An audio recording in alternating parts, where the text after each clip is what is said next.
पुढची एक मोठी बातमी आहे। छगन भुजबळ हे नाशिक लोकसभा निवडणुकीच्या रिंगणामध्ये उतरणार का असा प्रश्न निर्माण झालाय, कारण त्यांच्या समर्थकांकडून एक टीजर जारी करण्यात आलाय।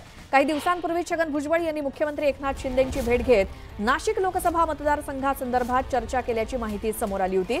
त्यानंतर या टीजरमुळे पुन्हा एकदा चर्चांना उधाण आलंय।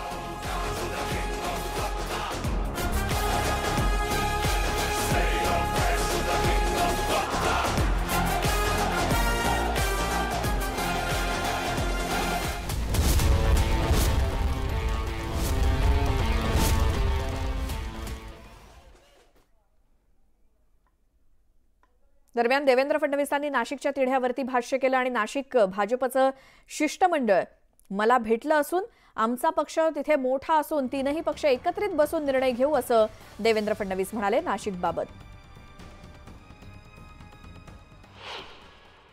साहजिक आमचा पक्ष तिथे मोठा आहे, आमच्या पक्षाचे 3 आमदार आहेत, जो 101 नगरसेवक आमचे जवळपास त्या ठिकाणी आहेत, बूथपर्यंतची रचना आहे। त्यामुळे त्यांना असं वाटतं की आपल्याला लढायला मिळालं पाहिजे। असं वाटणं काही वाईट नाही आहे, ते स्वाभाविकच आहे।